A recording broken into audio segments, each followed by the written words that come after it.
Hello again, everybody. This is Dan Clouser. Welcome back to the Journey of My Mother's Son podcast. Today I'm joined with Brandon Leibowitz, who operates SEO Optimizers, a digital marketing company. Brandon, thanks for joining me today. Yeah, thanks for having me on today. You bet. So before we get into the conversation, just introduce yourself a little bit to my listeners. Yeah, my name is Brandon Leibowitz, and I've been involved with digital marketing since 2007. Been helping people get more traffic to their websites using SEO, social media, paid ads, email marketing, and just kind of fell into it. Graduated from college, got my degree in business marketing, and the first job I got out of school was helping a company out with their digital marketing. And I didn't know much about it. They didn't know much about it either. They said, "Don't worry, we're going to take you to classes and workshops and learn alongside with you." And after working there for a few months, just realized everyone's probably going to have a website in the future, and there's a lot of different ways to get traffic, but SEO is just a way to get free traffic. So I focused really on search engine optimization over the years, just try to tap into that free traffic from Google. Yeah. So again, as a guy who has a podcast and a website and honestly has just about zero understanding of SEO and how you do optimize that. Just tell me and my listeners a little bit about, like what is that process? I mean, because it is something that can turn into a money pit if you don't know what you're doing. So how do you really, get the best bang for your buck, so to speak, in, getting that search engine optimization? It's just finding the right person, I think, to work with is a big thing, making sure they know what they're doing, because if you do the wrong things, it's actually going to hurt your rankings. Instead of ranking you higher, you actually drop down. So you have to be careful when you're doing SEO and just stay up to date with Google's best practices, because Google's changing pretty much every single day, which makes it tricky, but also interesting because you're constantly testing, seeing what works, what doesn't work, and constantly growing from there. But that's a big thing, is just trying to figure out what Google's looking for and doing the right things and not doing anything that could get you potentially penalized or in trouble from Google. Yeah. So, like tags and keywords and stuff like that, like how exactly do those work in, your optimization? So keywords are what people search in Google. So whatever someone searches in Google, that would be the keyword they're searching for. And if you want to rank for that, you'll see that those pages have that keyword in the content, in the coding. So you have to go in the coding, put in keywords in different places. But the most important place really is the content. Having the keyword in the content helps Google understand that this is what that page is about. Or even better is making the page about that specific keyword. Then you become hyper relevant. And when you say in the content, you're talking about in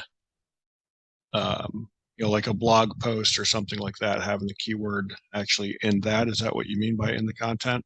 Yeah, in the text, anywhere on that text in the page. But yeah, you have to have it in the content. You also have it in the coding as well, but that gets a little technical. Don't want to get too technical unless we could dive into that. But content is easy enough where anyone would just go into their website and add more text to each page without having to go into the coding or do anything technical, because Google reads all that content and feeds off it. They can't really read images or videos yet, but they rely heavily on text.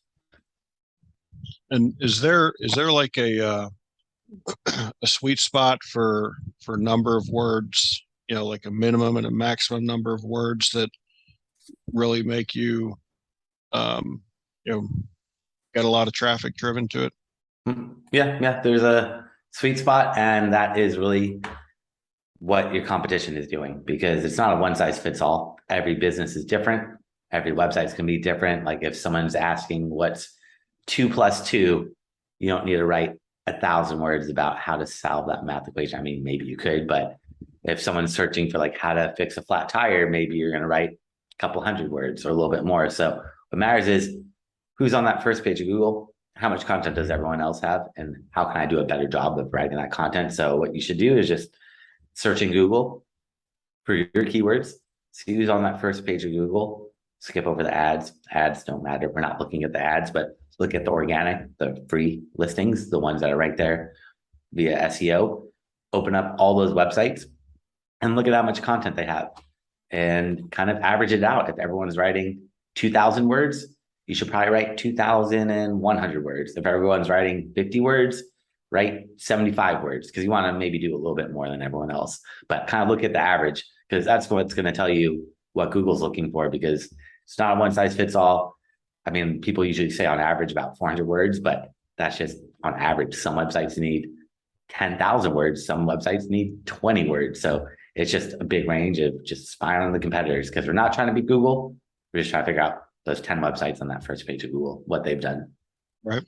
So for instance, for a podcaster and, putting in your show notes and your description, kind of the same thing right there. Is that what Google's looking at as far as the number of words that are in the description there, or is that a different animal completely when you're looking at podcasts that are out there on Spotify and Apple and Google Podcast and all that sort of stuff?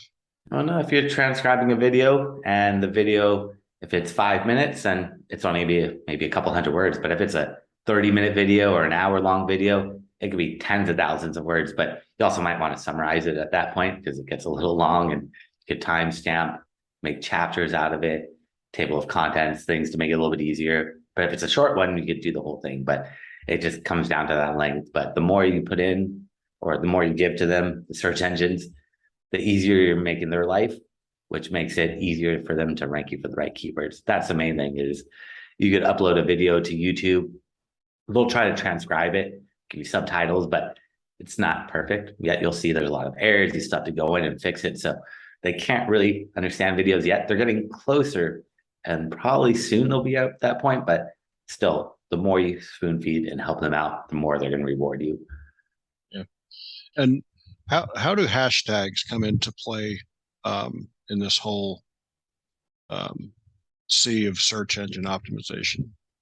So hashtags are more for social media. They're not really for SEO. So whatever you're searching in Google, that would be what someone's searching. And if someone does search with the hashtag in Google, then that would be a keyword. But most people don't really search with hashtags in Google.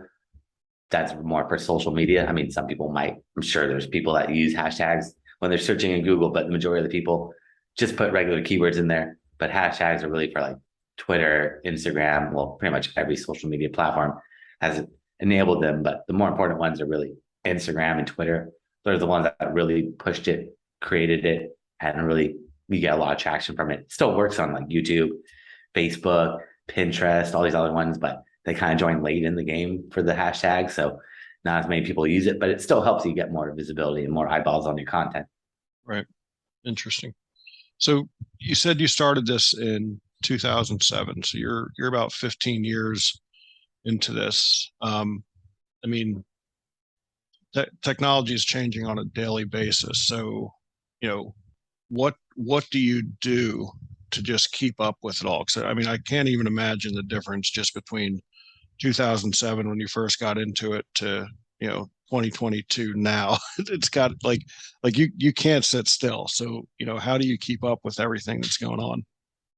Just trying to read up as much as possible and testing, talking to other people in the industry, joining, like reading up in, well, forums used to be really popular. Now Facebook groups are pretty big, and just reading blogs, listening to podcasts, watching videos, and learning as much as possible. Because that's how I first got into it. Is I went to school for business marketing, but didn't learn anything about digital, or learned a little bit about digital marketing. But once I got that first job, that's where they took me to classes and workshops and just let me kind of learn and read up. And that's the best way to stay up to date, is just constantly reading and learning and testing what you read, because you can't just trust everything you read. You got to test to make sure it works, because you never know until you try it out. Yeah. So what's kind of like the average size of the customer that's coming to you to, get the most out of their SEO?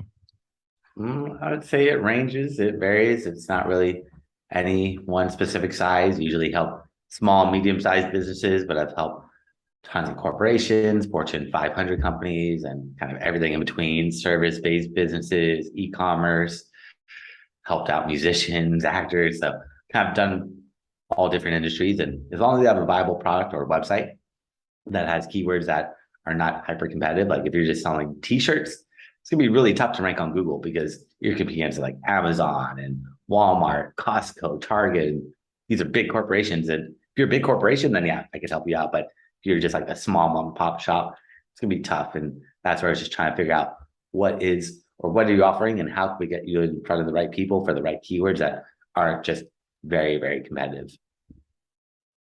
Yeah. So what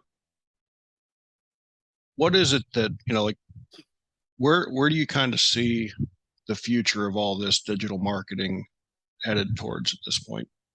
That one is a tricky one. I wish I had that crystal ball to see because we would all be very rich if we do that one. But yeah, I'd have to say, I mean, I don't even know, like with the metaverse and all this stuff that's coming out, it's really weird, but definitely mobile is something that you need to take advantage of. Ever since 2013, Google's seen that mobile is the future and it's not slowing down. And still to this day, mobile is growing and growing and growing because it's easier for people to be connected nowadays.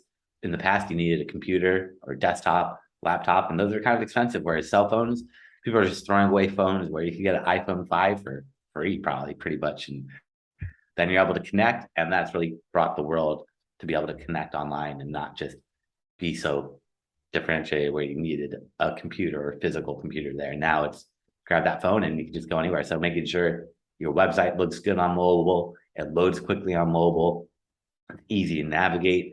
If you're building a new website, I build it mobile first, desktop secondary, just because the majority of the traffic is coming from mobile nowadays, and it's not going to slow down anytime soon. Well, who knows what's going to happen, but for the most part, mobile is really the future because it just helps everyone just stay connected with that phone in the pocket.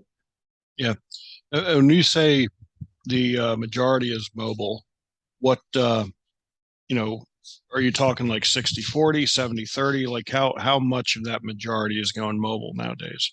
Yeah, that one's tough too because it's different for every industry, but I'd say on average, probably when I'm looking at most websites, probably 60% of the traffic comes from mobile, but some will have 80 or 90% coming from mobile, or some might have 20% coming from mobile, but most of them get about 60% or more from mobile. It's just growing and growing. And you can check all this stuff with Google Analytics or other tracking tools, but I always recommend everyone sign up for Google Analytics. It's a free tool. It'll show you everything you want to know about your traffic. It's like information overload, but the more data you have, the better. And it's free and it's from Google. So I would trust that over Facebook Analytics or Shopify Analytics or any of the other tools because they're not going to tell you the full story that Google will tell you. Got it. Got it. So do you have any like tips for small businesses who may not be able to afford hiring someone like you, um, you know, that they on ways they can do it themselves before they get to a point where they can bring someone like yourself in to help them out? Yeah, the easiest one is adding more content to their pages, adding more text to each page is something that you don't need to have any technical coding experience. You just add more content. And this is on every page that you want to rank. So if you're like, let's say you're a plumber, you could create, well, the home page would have, you want to put content on there. Then for the plumbing, if you do commercial plumbing, you could have a page about that, where you want to put text in there. If you do residential, you want to have a page about that and have text about that page, and break up your website as much as possible. That's also something really important is the more pages you have, the more keywords you could target because each page can only target about 3 to 5 words. You can target more, but it kind of loses relevancy. So the more targeted that page is to that one specific set of keywords, the more relevant you become to Google and the more likely you're going to show for that search result. So don't hold back, create as many pages as possible that make sense. Don't just create pages to create them, but make sure they make sense. That's why blogging became popular because after a while, like, all right, if you're a plumber, there's only so many pages you could create, but you want to rank for new keywords. That's where the blog comes into play, where you can write an article about like how to find the best plumber. So if someone's searching for how to find the best plumber, that blog post could potentially show up, gets people to your website. And then from there, you try to lead them into contacting you, calling you, emailing you, or whatever that conversion goal is. Love that. So with going in and building a website, like my website's on WordPress, which seems to be one of the more popular ones. Are there any platforms that um, you would recommend that have like, do any of these platforms have any like type of built-in SEO, or is it all really dependent on the content that you're putting in there? I guess let's put it that way. Well, no. So all these platforms will have some built-in SEO like WordPress, Shopify, Wix, Squarespace, but it's what you do with that. It's because usually it'll say like if you're on all these platforms, or it'll say like put the SEO page title in here or put the SEO meta description, but they don't put that stuff in there for you. You have to go in and manually fill in all the blank spots. So with WordPress, which is probably the best platform out there, it's free, really SEO friendly with all these plugins like Yoast or Rank Math or all-in-one SEO, but it's not the plugin, it's what you do with the plugin. So most of the time, it doesn't really matter what platform you're on. If you're on Shopify or Wix, it's okay. It's not going to make that big of a difference because it really matters of how you go in and utilize those platforms, doing the right keyword research, figuring out what keywords to put in there, how to write that title, to write the description, how to write the content on the pages, optimizing your images, and doing all that kind of technical SEO stuff. Yeah. So what what are one of the things you enjoy most about what you do? I like helping people get more traffic to their websites, and because I focus mainly on SEO, trying to get them that free traffic so they could avoid spending money on paid ads, which the ads do work. It's just they're expensive. And once you stop running ads, you disappear. With SEO, you stop doing SEO, you're not just going to disappear. You're going to still stay up there until your competitors try to outrank you, because I can see everything you're doing. You can see everything I'm doing with SEO. It's all transparent if you look in the right places. But I really enjoy watching businesses grow and helping them succeed. Yeah.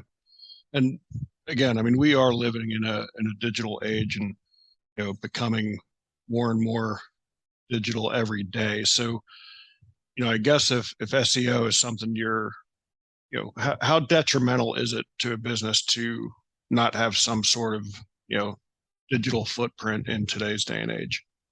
Yeah, you do need to be online, especially nowadays with the phones and mobile. Everyone's able to log in nowadays. So if you're not online, someone else is taking that traffic away from your business. So visibility is really important. But there's a lot of tools like the Google Keyword Planner, free tool from Google that will show you how many people actually search for your keyword every single month. So if you don't think people are searching for your business, go to the Google Keyword Planner or any keyword research tool, and they'll show you how many people search for that keyword every single month. And you might be surprised to see tens of thousands of people might be searching for it. And if you're not there, you're just missing out on that traffic. Right. Yeah. And a lot of these things that you mentioned here, I honestly had no idea they were out there and available for free to people. Um, how does just the average Joe find some of these tools and be able to utilize them? Just searching on Google.